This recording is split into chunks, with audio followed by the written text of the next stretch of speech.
Good morning, good afternoon, good evening, and welcome to the Jerusalem Center for Security and Foreign Affairs War Room Update. We're on day number 341 of the war with Gaza and the continuing, really the fight of Israel for its life against this really ring of fire that Iran has created around us for the last 20 to 30 years. It's the fighting in Gaza on the one hand, it's the continuing war of attrition in the north with Lebanon and Hezbollah, another one of Iran's proxies. It's the fighting in the south with the Houthis and their aggression and assaults on the freedom of navigation going up through to the Red Sea. It's on every front. It's in Judea and Samaria.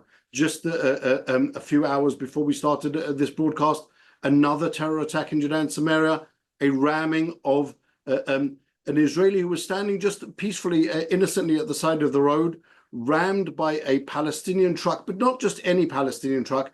This was a Palestinian truck carrying gas around the Judea and Samaria, around the West Bank. So just imagine what would have happened when this attack is carried out. IDF forces potentially respond with gunfire, and suddenly you have a massive potential explosion of this gas canister.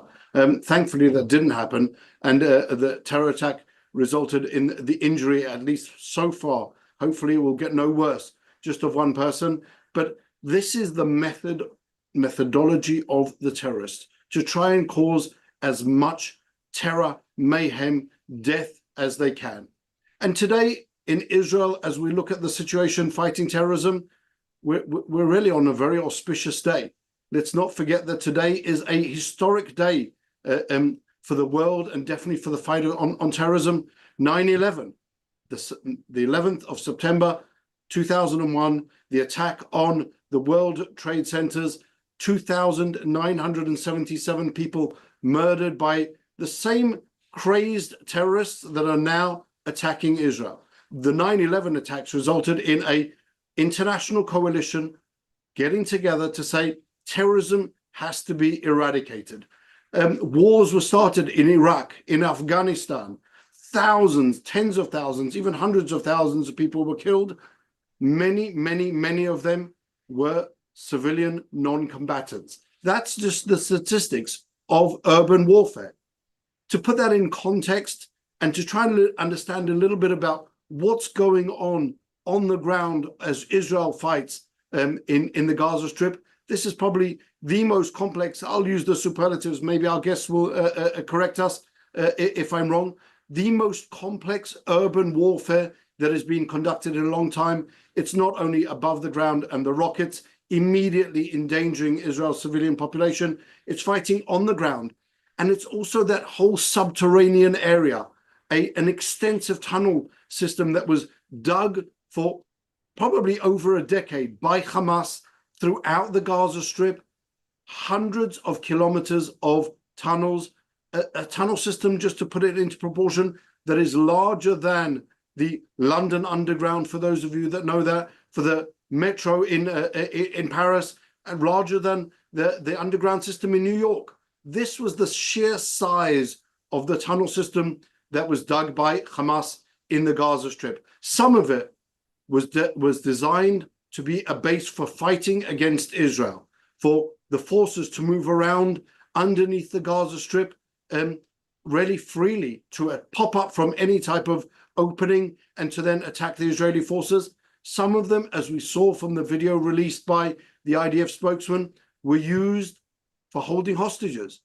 The 6 hostages that were murdered just 10 days ago, or their bodies were recovered just 10 days ago, were held in a tunnel 30 meters underground, 200 meters long, with no air, with no ability to go to the bathroom. They used bottles to really carry out their bodily functions, and they were then viciously executed by their captors. This is a situation which I don't think has been seen before anywhere, and that's the situation that we're dealing with. Now, to try and help us a little bit analyze what's going on in the ground, understand the nature of Hamas's tunnels, really from looking from the inside, not physically necessarily from within the tunnels, but really using the tunnels and the tunnel system as the basis for the discussion on what's coming out of the tunnels. It's not only terror, But much of the warfare that's being conducted now against Israel is not on the kinetic field, but really in the field of disinformation, of terror propaganda. And to try and really understand some of what's going on, we're joined today by our special guest, Major Andrew Fox. Andrew both served in the British Army for 16 years, served 3 terms in Afghanistan. He has an undergraduate degree in law and understands the laws of war and how they go together with fighting. He has a master's in psychology, specifically on the subject of disinformation and propaganda warfare, and is most of the way through his most of the way, right, Andrew? Not only halfway through, most of the way through his doctorate. And so really to understand both all of the different facets of Hamas's war against Israel, both on the ground and in the sphere of really disinformation, communications, the world media. Andrew, thank you very much for joining us again. Oh, pleasure to be here. Thank you. So, Andrew, there are very few people who have actually had your experiences, both fighting for the UK forces in different tours against terrorism, and then coming now just recently and seeing again what's going on the ground on the Gaza Strip, having the opportunity to meet with Israel's Prime Minister, the Defense Minister, to meet with IDF soldiers, to sit in the planning rooms of IDF operations, to talk to and scrutinize the procedures that Israel goes through before carrying out an attack. Is this something that you would have expected to have seen of Israel if you look at the picture that the world is trying to present about Israel's really self-defense against these genocidal terrorists? It's really telling, I think, that Israel has to do this. We never had to do this in Afghanistan. We didn't fly generals and random majors from other armies out to show them around our operations rooms, to show them our tactical activities on the ground, to try and persuade them that we weren't breaking the law of armed conflict. And the reason Israel have to do that is because the sea of disinformation out there has been unprecedented. There's never been a campaign against an ongoing war in the way that this one has exhibited itself. The campaign sort of takes on 2 fronts here. So it attacks Israel's cause for war. So it attacks the 7th of October. It tries to downplay the atrocities. It tries to lay some of the blame for the deaths of Israelis on the IDF rather than Hamas. And it's trying to make the case that actually Israel is committing a war of vengeance rather than a just war against a murderous terrorist enemy, which is, of course, the truth. The other aspect of this is attacking Israel's conduct in the war. So they're trying to manufacture war crimes, and we see endless amounts of snapshot videos of casualties that there's no context to. You have no idea what the targeting process was, no idea what the collateral damage assessment looked like, no idea what the original target of the strike was. All in order to persuade the world that Israel is committing war crimes. And why are they doing this? Well, it's part of Hamas's strategy to survive. They're trying to make the world, make Israel stop fighting. It's as simple as that. So every time you hear the calls for a ceasefire from international governments, it's as a result of this pressure from the disinformation campaign that's gone on for the last 11 months. It's one of those things, Andrew, that when you actually see the evidence on the ground, when you have that experience with the IDF forces, when you talk to the soldiers who are planning the operations, it's very, very clear that the way in which Israel is being portrayed is very, very different from the reality, and yet everyone seems to already take very much a leeway to say whatever they want. Israel attacked, and we've seen it just now. Israel attacked targets in the humanitarian zone, and they caused so much damage. There's no, as you said, there's no context whatsoever. There's no understanding or even attempt to understand. Well, possibly there was a military target in there. Everyone jumps to the immediate conclusion the attack was disproportionate, which we know isn't really a function or the equation of international law. How do you suggest that Israel really deals with all of those claims? Because it's coming from everywhere. It's coming from NGOs, supporters of terrorism, government ministers, the UK government also falling into the same traps. Do they not understand that they're being played by the terrorists? No, I don't think they do. I don't think they do. And I think yesterday was actually the first time the IDF have got their response completely correct to the sea of disinformation. So we started in the early morning, certainly UK time, early morning, with 40 dead in a strike in what they called a safe area, which isn't accurate either. Um, Israel's response was so quick this time. They were so fast to get out the truth that Hamas were forced to reduce their estimates down to 19 within a few hours. Now, the international media didn't report that particularly well, but the fact is it still happened. There's an obvious paradox here. Because if you're Hamas, you can say whatever you want. And if you get found out in a lie, you can shrug it off and it doesn't matter anyway. If you're the IDF and you get caught out in a lie, you will be hammered for it forever. Because a terrorist organization is held to a completely different standard of truth to a government, a state military. So the IDF can't be as quick as Hamas. They have to confirm the facts before they release an official statement. And that makes life really tricky for them because by the time they've released their statement, the false narrative of Hamas has already made its way around the world. And that's been a pattern we've seen time and time and time and time again. And it's really tricky. And as you say, the law of armed conflict is not easy. It's not straightforward and it's not intuitive. The idea that you can legitimately kill civilians to strike a military target is absolutely anathema to someone who doesn't know anything about the military or about soldiering. That is objectively an appalling statement. You can kill innocents to get the bad guys, but unfortunately, that is the law, and that's a really hard sell. So it's an exceptionally challenging environment, and Israel is by definition on the back foot the whole time for the reasons that I've articulated. It's based on emotion. They don't have to, the enemy don't have to tell the truth, and people simply don't understand war and what they're actually seeing when they see footage on social media. So I can understand it being an easy sell to Joe public, to people who aren't informed, who don't understand the laws of war. That I think, as you said, it's completely disturbing even that you could consider that innocent lives have been killed in an operation to take out a military target. But when you're talking about governments have their legal advisors, governments have their armies. The UK government has an army that fights around the world when necessary. There are the rules of war which are part of the basic syllabus of sending the troops to war. And yet there seems to be an almost automatic assumption that whilst the terrorists are telling the truth, Israel is flouting the laws of war. And that's from a government point of view. How do you think we get to the situation where governments are buying the propaganda as opposed to recognizing the simple truth? Firstly, governments, of course, are reactive to public opinion. And so if you attack public opinion with a disinformation campaign, then it is naturally going to have a kind of domino effect on the politicians.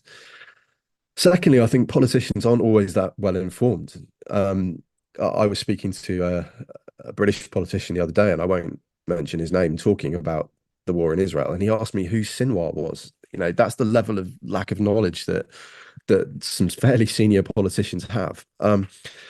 So they're not perhaps as informed as they might be, and they certainly don't seem to be making an effort to inform themselves. But there's a counterpoint here that if you take military personnel or retired military personnel out to Israel, I've done 3 trips now since April. First as a sort of member of the visit, and then twice more as someone who helped facilitate the visit. And I have not seen a mind not changed at the end of the visit by putting experts into that situation, showing them what's actually happening. They will change their minds. Just today, General Sir John McCall, former Deputy Supreme Allied Commander Europe, so 4-star general, more knighthoods than I have hot dinners. He is a very, very senior individual. He says in his article in the Times, I went there skeptical, and then I came back convinced that the IDF was as rigorous as the British Army and our Western allies.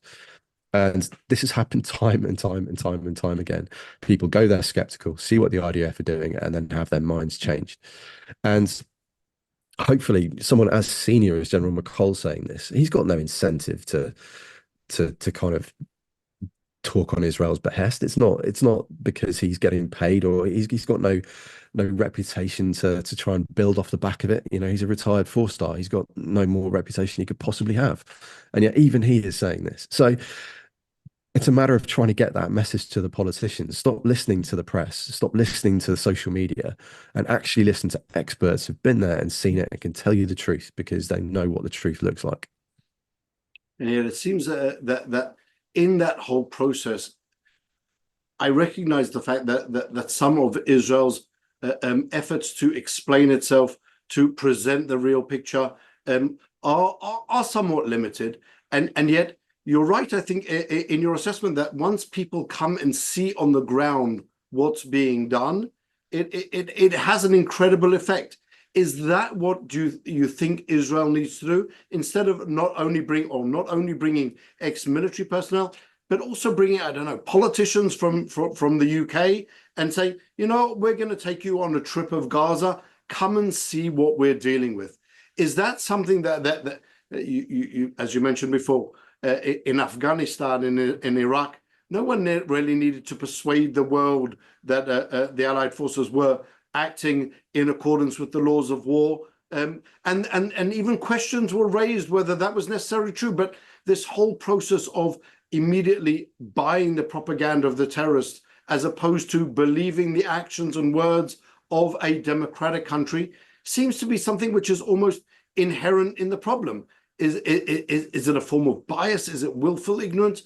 What is it? How can someone possibly discuss the subject of Israel and the conflict without saying, well, there's Yahya Sinwar. He is not only the butcher of Khan Yunis, as they called him, but he's also a master of propaganda and disinformation. How can you make decisions without knowing exactly who the players are, what their strengths are, what their goals are, what their motivations are? Yeah, I think this war caught everyone off guard, even Western politicians. And so, just as Israel's strategy in many ways has had to be reactive over the last 11 months, so politicians have been forced to form opinions very, very quickly on something they didn't know a great deal about before 7th of October 2023. And a lot of those opinions have been formed through a sea of disinformation. And, you know, I have a degree of sympathy of that, in the sense that disinformation campaigns are incredibly effective on a psychological basis. They're designed to generate emotional reactions. And when someone has taken a position based on an emotion, it's very hard to, or impossible even, to reason them out of it, because there's no reason to argue with in the first place. And politicians are just as vulnerable to that as anyone else. Now, you can make the case very strongly, of course, that it's their job to be better informed, and that's a real failing that they haven't been. But yes, I think the solution to this is absolutely take people there and show them, because you can't then argue. You can't take a position on emotion, be shown the truth physically with your own eyes, and then refuse to change your mind. I mean, you can, but it'd be very, very unreasonable, and I've not seen it happen yet. The IDF secrecy, I understand it's an institutional habit from decades of needing to be that secretive.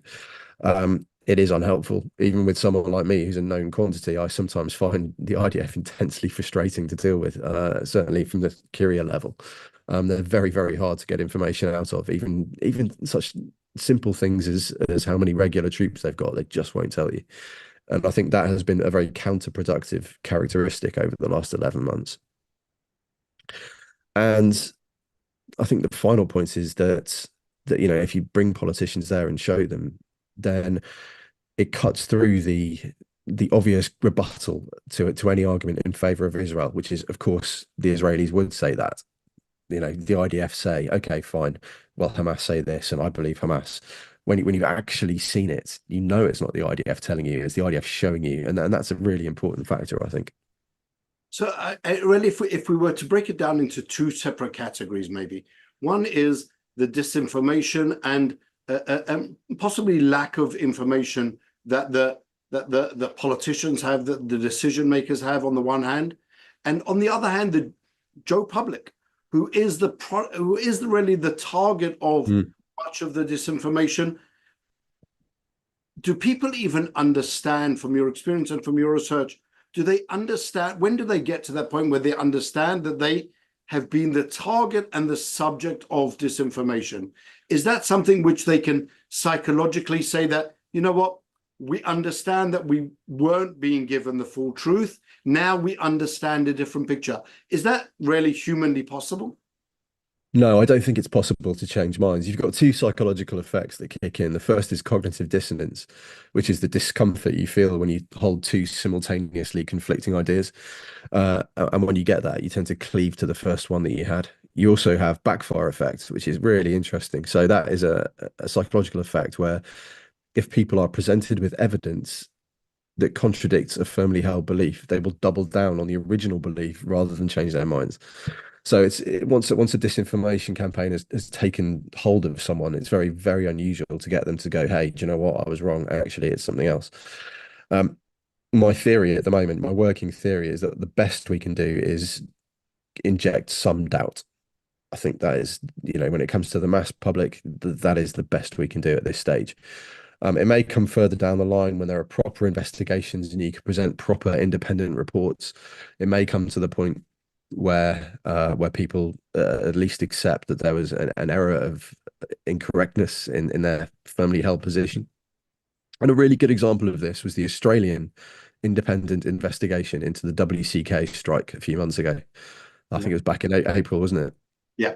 Now, that's a really, really powerful tool. And I've noticed that in arguments with people when they say, oh, it's deliberate war crime. They deliberately murdered these people in the three vehicles. And then you can show them a report from an Australian, I think he was an air marshal that wrote it, and say, look, this is from someone completely outside of the IDF. They're not Israeli, they're Australian. It was for the Australian government, and that's a really powerful thing. And so a few more reports like that, hopefully things like John McCall's article will start to at least inject doubt in these people that are so absolutely welded to the idea that Israel's committing war crimes, even though there's absolutely no evidence to support that position. The allegations against Israel spread so quickly, and really they're being pumped into every type of different forum. We saw just in the last week the South African claim that Israel had committed a genocide. We saw the huge buzz about that at the beginning of the year. South Africa requested 4 different immediate orders to prevent the ongoing genocide. And yet just last week, we saw South Africa suddenly changing direction. And they're asking the International Court of Justice to suddenly put off the hearing where they're meant to provide all the evidence for their allegations. And suddenly they don't have the information. How do you think that plays out also into that whole subject? We claim there was a genocide. We asked for immediate measures. But really, we don't have the information to back up our claims. Does that have an effect on the public? Does the public even see or hear that? Or is, as you say, once you heard that first message, Israel is accused of genocide, so it therefore must be true, irrelevant of the evidence that may or may not be presented? It's a really tricky one because I think the war on disinformation has that extra adjunct of the lawfare that's gone along with it. And anyone who's read the initial South African submission back in when it was released in January, it's so full of holes. I've spent many a fairly boring afternoon looking through every single source they cited for the intent paragraph, and they're using tweets. That's how flimsy their kind of submission is. Quotes out of context, mistranslations from Hebrew. It's an absolute tissue of lies, but it's disinformation, and it's the kind of the legal arm of the disinformation campaign. And I noticed that South Africa's president, I think it was, pushed out a statement yesterday saying, actually, we will submit on time. But I don't think it matters. There's simply no evidence. There can't be, unless they've been in an Israeli targeting room and they've got the Israeli targeting data. And the Israelis do follow an absolutely legitimate targeting process. I've seen it myself, and I've got copies of various planning documents that will be released hopefully this month as part of a report for the high-level military group. So hopefully that will put a few fears to bed about Israeli targeting. But the point is, it can't be genocide if the targeting is legal and in line with the law of armed conflict. It's just they're mutually exclusive things. And South Africa will know this. and they're going to have to sort of face up on the international footing. And I think this does bring on to a slightly more interesting point as well, is there are huge amounts of information out there about South African links with Iran immediately prior to launching this genocide case. And unfortunately, once again, it's from the Israeli think tanks who pretty much only talk to themselves, because people won't believe Israelis on the world stage if they're victims of disinformation. Um, I think another lesson from this might be for Israeli academia in finding a way to actually get their findings out to the wider world somehow, even if that is pushing it through a third party. Because I've seen so many great studies coming out of various think tanks in Israel that are absolutely damning of countries like South Africa, and yet haven't had any traction at all outside of Israel. Including the JCFA. We've released 2 studies already on those connections between South Africa and the Iranian regime. The fact that South Africa hosts and really mollycoddles all of the worst of the Hamas terrorists, using the Mandela name as a brand in order to forward that idea and bogus claim of apartheid is something which is really so prevalent all over, and it's really stamped very clearly on all of these different documents. And but what you say really is quite worrying to me to a certain extent, because it means that Israel, the tendency obviously of Israeli think tanks, we're writing, we're presenting the information, we're trying to get it out there. But really what you're saying is that if it doesn't come from an external source, its ability to really influence what's going on, irrelevant of how independent we may or may not be of the government of Israel, what our opinions are, it seems like the world is only willing to accept information from Israel if it's damning to Israel, but nothing that could possibly be in Israel's defense. That's a very worrying picture. Yeah, I'm very uncomfortable with it. And it's not a recommendation I feel particularly happy having to make, is that, you have to take the stamp of Israel, or if we're being really uncomfortable about it, you have to take the stamp of it being written by someone Jewish before the world media will pick it up. And that's a horrible place to be. And I don't particularly enjoy saying it. A really great example is the report that was published this week on the 1,500 different examples of anti-Israel bias by the BBC. Straight away, the online narrative against it was written by someone Jewish who lives in Israel, therefore is irrelevant. And that's a really worrying place to be. And from an anti-Semitism, anti-Israeli point of view, that points to a very disturbing trend, I think, in worldwide media, especially when you contrast it with any article from something like Haaretz, being critical of Israel. That will immediately get traction and go worldwide. The difference between the two is astonishing. Is that a product, do you think, of the disinformation campaign, or something which is more a product of deep-seated really bias from the outset? Is it they've been so successful in presenting their arguments against Israel, and therefore every Jew, really, every Israeli is an immediate suspect of being a mouthpiece for Israel, unless you're B'Tselem or Haaretz or any of those. That's something which seems to indicate that there is a much more deep-seated problem here. There is, and it's a variety of factors. I think we could start with 1964 and Yasser Arafat and the KGB subversion techniques where he was able to turn Palestinianism into a brand. He was able to market, the Palestinians as something they never were before. Palestinian before that never referred to the Arabs who were refugees post 1948, but he created this brand in the world and was able to frame that in terms of sort of the Western discourse, which led on the powerful versus powerless narrative, and that dynamic where everything is framed by who has the power. So he tapped into that really, really cleverly, which has created an open door for all this propaganda and disinformation to walk through into the minds of the left, the political left in Western countries. Another factor, of course, is millennia of anti-Semitism, and I'm very wary of using that word because there is a habit of people thinking that everything is anti-Semitism, where sometimes I don't think it is. But there are certainly tropes and blood libels and certain stereotypes that are used all the time. So the one I get constantly is, how much is Israel paying you? And it ties into that Jews and money kind of cliche from thousands of years of anti-Semitism. So there is an element of it that is that, but a lot of it is just very, very clever work over decades to position Palestinians as these eternal victims who are just being beaten on endlessly by Israel, having done nothing to provoke it. And that's a very hard kind of perspective to change. And people just aren't interested in hearing from Israelis who speak up for themselves, because they're seen as the ones with all the power. And therefore it's not, it's not going to be an unbiased or unvarnished account.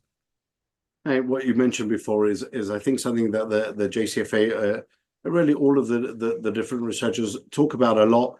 It's the influence of the Soviet Union, as it was at the time, both on inventing this idea of the Palestinians, Yasser Arafat, the disinformation campaigns, really the propaganda campaigns which the Soviet Union at the time implemented in order to undermine Western societies. And we're now seeing really the continuation of that, even stepping that up a little bit by the genocidal terrorists that are now persuading people that, well, it's all a question of context, that you can go out and murder, slaughter 1,200 people, butcher, rape, behead. But it's a question of context, really. It's not objective evil. That's something which seems to have really taken hold in the world. It's the greatest success of the Soviet propaganda, I think, that it's ever received, that we're seeing playing out now. The challenge Israel has had with the 7th of October is how much to actually show people.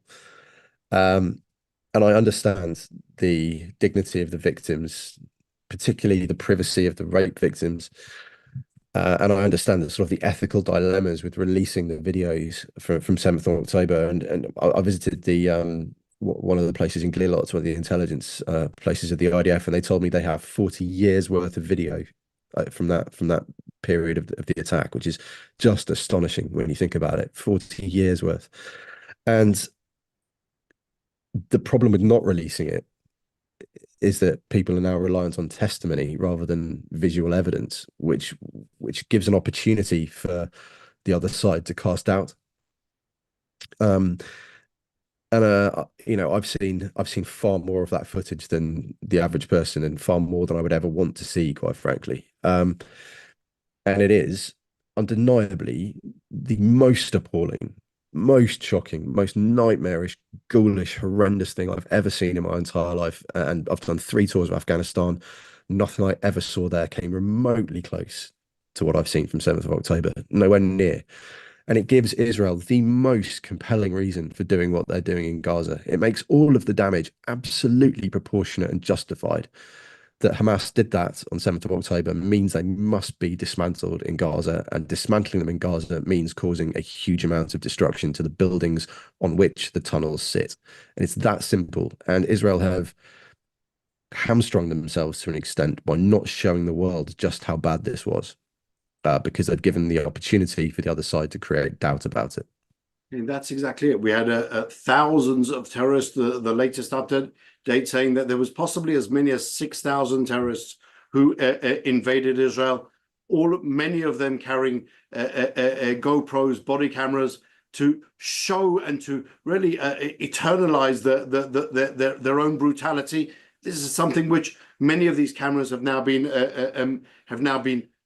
seized. Some of the information was already uploaded. As we now know, there were specific operational orders of Hamas to upload the videos as soon as possible to their operational websites and Telegram channels and everything else to get those vicious things out.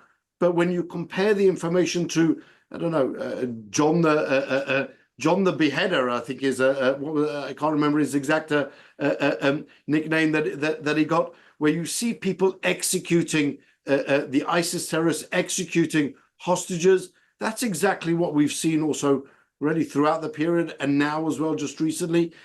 Do you think that Israel really needs to show these pictures of executions to the world? Does the world need that type of a, really, as you said, ghoulish picture in order to be convinced? Is telling the story not enough? I don't think it is. I don't think it is. I think if you asked most people which was worse, ISIS or Hamas, they would say ISIS. And from what I've seen, I would vehemently disagree and go the other way, that Hamas are far worse. I think the vast majority of the world just doesn't understand how bad the 7th of October was.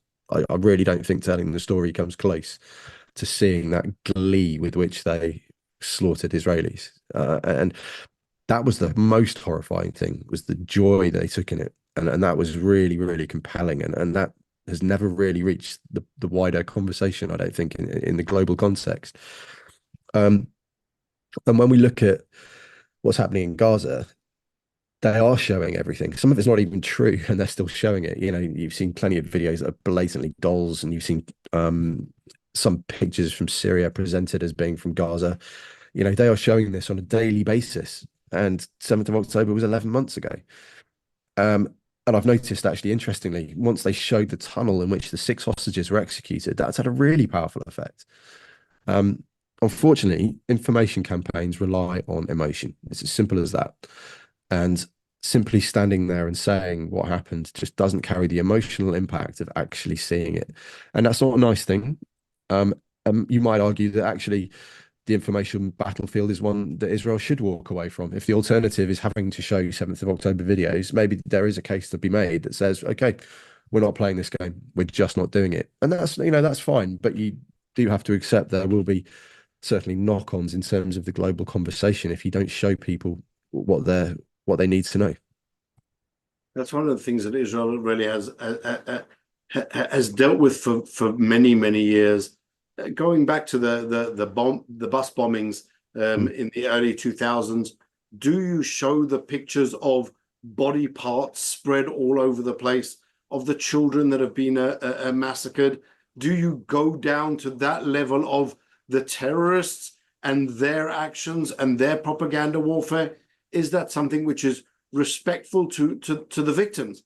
And that's something which Israel has always erred on the side of caution and of restraint, and possibly at a very high price. It's something which is so fundamental within I think not only Israeli society, but also specifically within the approach of Israel to all of these things.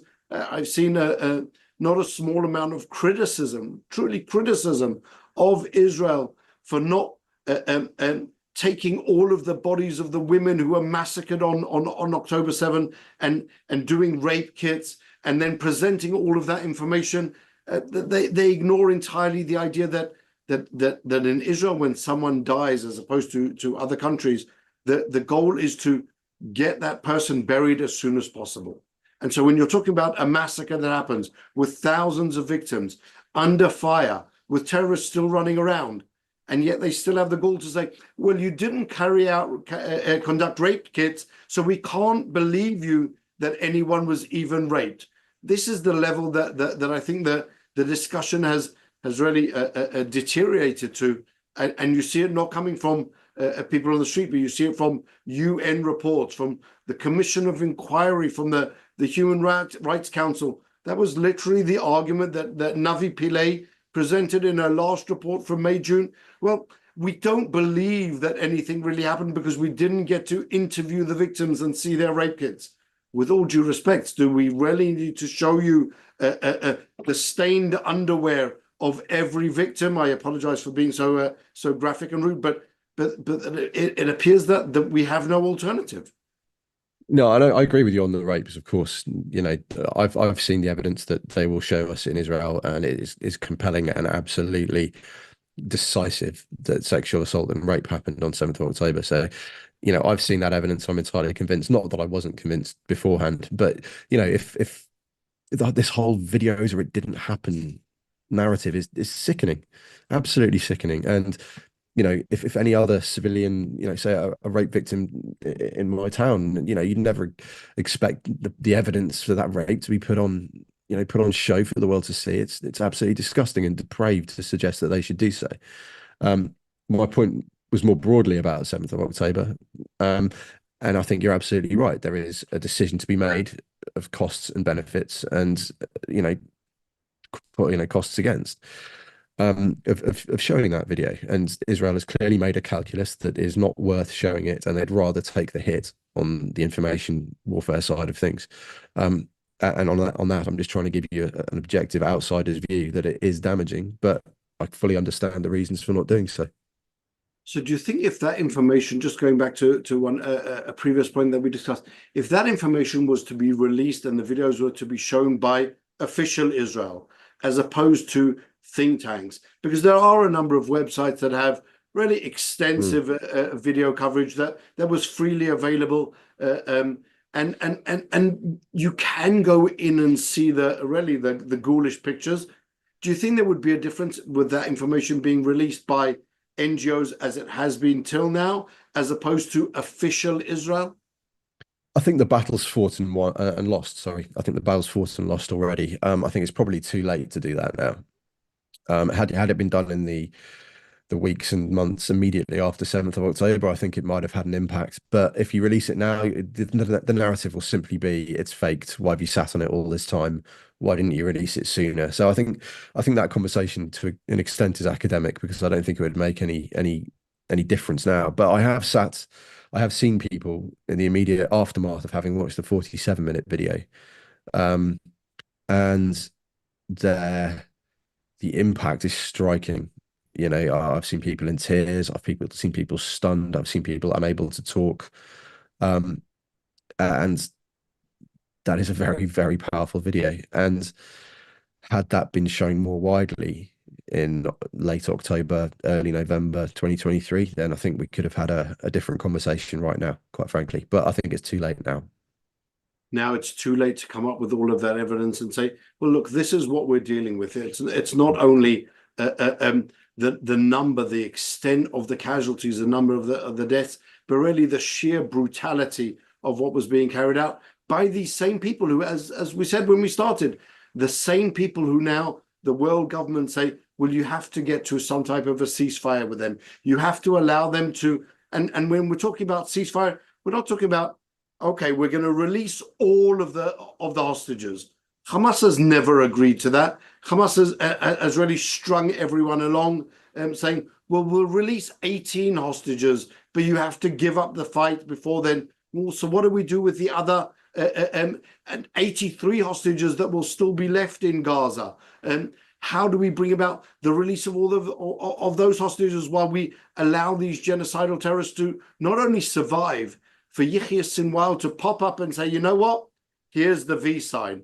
I'm still alive. I'm still going to fight another day. We're going to carry out the 7th of October over and over and over again, as they've openly said.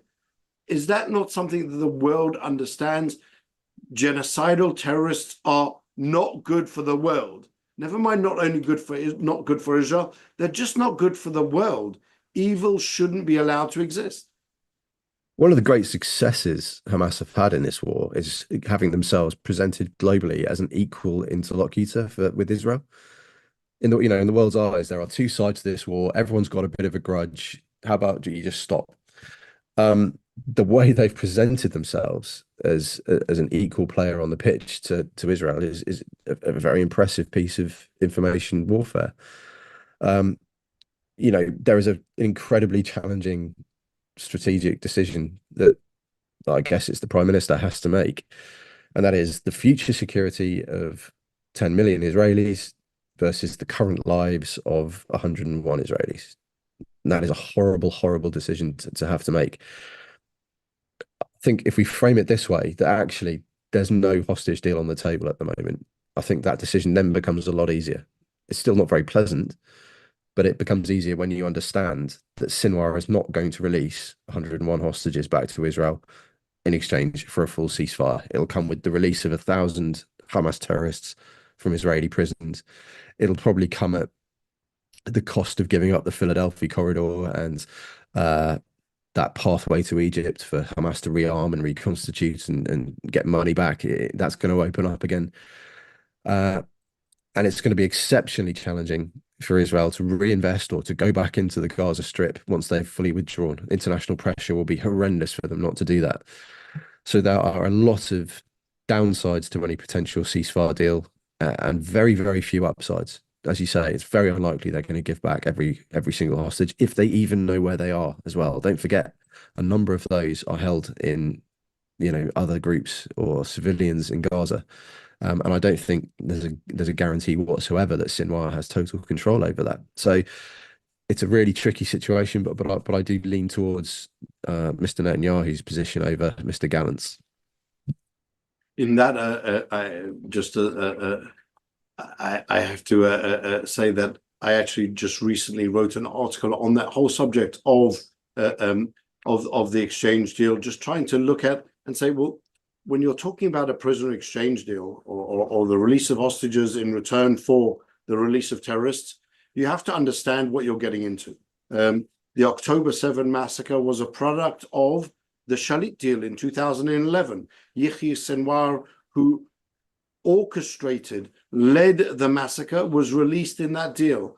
Dozens of other terrorists who were released as part of that deal participated directly in the October 7 massacre and were party to its planning. People like Zayar Jabarin, who's now running around the world as the replacement for Salah al-Aruri, is the one who's driving the terrorism in the West Bank, driving the terrorists there to create more suicide bombers, recruit more suicide bombers, more of the car bombs that we've seen over the last few weeks. That's something which is a product directly of that last 2011 prisoner release. And so we don't even know to say today what the full price of that decision was. Unfortunately, the victims are mounting every day, and the terrorism continues. And that's what we would see from a similar decision. And that not even in return for the release of all of the hostages. So it's just a bad deal from every way that you can possibly look at it. Andrew, as we come to the end of our time, unfortunately, a message going forward. How do we best influence, let's leave it at the local level, the UK government to better understand the situation that Israel's in, and really the necessity to allow Israel to even help Israel, not hinder, not boycott Israel, to help Israel eradicate this truly evil genocidal force that is Hamas? I mean, from what I've seen in my experience in Israel, I think doing what they're doing in terms of getting people there to see it firsthand and have it explained to them so they can see it with their own eyes, that's the most powerful thing here. It's all very well receiving your information from a second or a third party or a viral meme or a viral video. But actually, when you get there, you speak to the IDF, you meet their soldiers, you see their legal departments and have the rules of engagement explained to you and demonstrated. You get into Rafah, you can see the damage, but you can also see the tunnels. It's about giving them that first-hand information with their own eyes that they can't possibly refute. And that's going to be really tricky and obviously very risky to take politicians into Gaza. But the Philadelphia corridor is secure. It's an area that's pretty violence-free at this point. And you just need to try and get that first-hand evidence to people, because second-hand stuff just won't cut it at this stage. That's one of those things that I think possibly the development of the war has made it easier to do. When you obviously you don't want to bring people into a situation where there's constant fighting and a constant danger, and where you're not only endangering yourselves going to those areas, but possibly potentially endangering others. And now we're possibly getting to that situation in the Gaza Strip, I think through much of the Gaza Strip, where people can possibly be brought and shown the reality on the ground, rather than, as you say, hearing it from second and third hand sources. That's something which I understand is a goal going forward, and I clearly believe that, as you said so clear, it is part of that influence that needs to be presented to these decision makers. Come and see with your own eyes. Come and see how the forces operate. Come and see the tunnel system. I can talk about it from now until the cows come home about the extent of the tunnel system. But when you go into one of these tunnels and you experience what it means to walk in a tunnel that's only 120 meters, 200 meters long, 30 meters underground, I think that gives you an entirely different perspective on what's going on when you see, as the IDF spokesman did, and showed that the entrance to the tunnel in which the 6 hostages were murdered and their bodies recovered just 10 days ago was in a civilian house, which ostensibly you wouldn't understand why it's been targeted at all. In the room of the children with Disney characters painted on the wall, and suddenly it gives you a better understanding of, well, Israel didn't just attack a civilian house. It attacked a civilian house that had in it a tunnel and an entrance into a tunnel where hostages were executed. And suddenly you get a very, very different understanding and perception of the reality. That's something which I think really we do have to hope that Israel will take that forward and bring more people like yourselves and really the decision makers and influencers into that potentially dangerous area if they're willing to take the precautions and really accept the potential danger. That's something which really could change the reality entirely. No, exactly so. And I've got nothing to add to that. I completely agree with you. Andrew, thank you very much for your time. Thank you very much for both your support for Israel and just for getting the truth out there, albeit as an Israeli government agent as you are, even during your years of service unconnected to Israel, but already being the immediate suspect and because you're supportive of an opinion which really does object to evil and support good. So thank you for that as well. To our audience, we will be back with you again next week.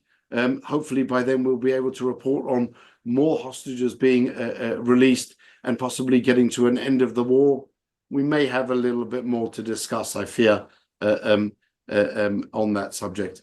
In the meantime, everyone, please do stay